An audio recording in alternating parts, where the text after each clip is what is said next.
ನಾವು ಬಂದೀವಿ ಮತ್ತೆ ಏನು ನಾವು ತೊಳ್ಕೊ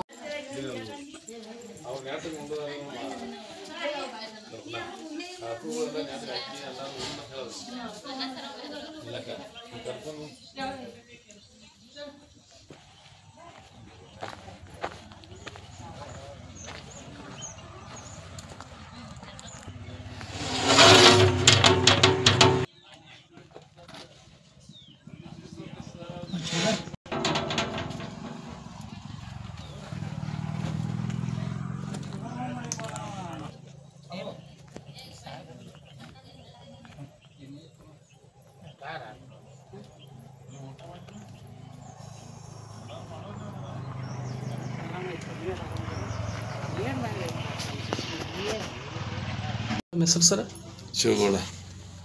ಇವತ್ತು ಊರಿಗೆಲ್ಲ ಊಟ ಹಾಕ್ಸಿರೋ ಅಂತ ಸುದ್ದಿ ನಮಗೂ ಕೂಡ ಬಂತು. ಯಾವ ಕಾರಣ ಸರಿ? ಅದ ನಮ್ಗೆ ಸಂಸ್ಕಾರ ಬಿಟ್ಟು ಬೇರೆ ಮನೆ ತನಕ ಕೆಡಕು ಮಾಡಿ ನಮ್ಮ ಮನಸ್ಸು ನಿಮಿಷ ಭಾಳ ಹಾಕಿ ಅದರ ಕಾರಣಕ್ಕಾಗಿ ಯಾಕೆ ನಮ್ಮ ಪಾರಿಗೆ ನಮ್ಮ ಮನೆಗೆ ತೀರ್ಕೊಂಡ್ರು ಅಂತ ಹೇಳಿ ಊಟಕ್ಕೆ ಹಾಕಿಸಿದ್ವಿ. ಎಂದು ನಡೆದಂಥ ಘಟನೆ ಸರ್ ಇದು? ನೀನು 9/10 ಇದಲ್ಲ, ನೀನು 9 ತಾರೀಕು. ನೀವೇನಾದರೂ ಕಂಪ್ಲೇಂಟ್ಸು ಅದು ಇದು ಏನಾದರೂ ಕೊಟ್ರಿ? ಏನಿಲ್ಲ, ಮಿಸ್ಸಿಂಗ್ ಆಗೈತೆ ಅಂತ. ಮಿಸ್ಸಿಂಗ್ ಆಯಿತು, ಕಂಪ್ಲೇಂಟ್ ಮಾಡಿದ್ದು. ಅವ್ರಿಗೆ ಹೇಳಿ ಇದನ್ನು ಮುಗಿಸ್ತೇವೆ ನಾವು ಮಾಡಿ ಅಂತ ಹೇಳಿ ಮುಗಿಸಿದ್ವಿ.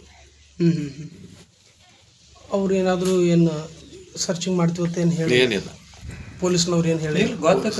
ಅವ್ರು ಡಿಗ್ರಿ ಮಾಡಿ ಅದನ್ನು ಕೋರ್ಟ್ನಾಗ ಮುಗಿಸೋದು ಮಾಡಿದ್ದಾರೆ. ನಮ್ಮ ಮನೆಗೆ ಸಂಬಂಧಪಟ್ಟಕ್ಕೆ ಅಲ್ಲ ಅಂತ ಹೇಳಿ 4 ಮಂದಿ ಮಕ್ಕಳು 3 ಮಂದಿ 4ನೇದಕ್ಕೆ ಅಲ್ಲ ಅಂತ ಹೇಳಿ ನಮ್ಗೆ ಸಂಬಂಧ ಇಲ್ಲ ಅಂತ ಹೇಳಿ. ಅಂದರೆ ಟೋಟಲ್ ನಿಮಗೆ 4 ಜನ ಮಕ್ಕಳು? 4ನೇದಕ್ಕೆ. ಗಂಡು ಮಕ್ಕಳು ಎಷ್ಟು ಜನ ರೀ? ಯಾರಿಲ್ಲ, ಹೆಣ್ಣು ಮಕ್ಕಳು 3 ಜನ, 4 ಜನ ಒಬ್ಬ ತೀರ್ಕೊಂಡಿದ್ರಿ. ಹೊಲಸ ಕೆಲಸ ಮಾಡಿ ವಯಸ್ಸಾದ ಕಾಲಕ್ಕಿಂತ ಮಾಡಿಲ್ಲ ಹೇಳಿ. ಈ ಥರ ಹೆಣ್ಮಕ್ಳಿಗೆ ಸರ್ ಈಗಿನ ಇದ್ರೊಳಗೆ ನೀವೇನು ಹೇಳಕ್ಕೆ ಇಷ್ಟಪಡ್ತೀರಿ?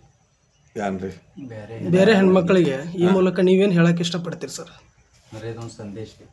ಸಂಸ್ಕಾರದ ಕಾಮಕ ಪದ್ಧತಿ ಮಾಡಿ ಗಂಡು ಮಾಡ್ಕೊಂಡು ಅವ್ರ ಮನೆಗೆ ಹೋಗಿ ಪ್ರಪಂಚ ಮಾಡಿ ಒಂದು ಸ್ವಲ್ಪ ಜೀವನದಾಗ ಯಾನೈತೆ ಅನ್ನೋದನ್ನು ನೋಡ್ಕೊಂಡು ಹೋಗ್ಬೇಕಂತೇಳಿ ಇದಕ್ಕೆ ಬಂದ ಇದನ್ನು ಮಾಡ್ಲತ್ತ ಹೇಳಿ ತಾಪ ಅಷ್ಟೇ.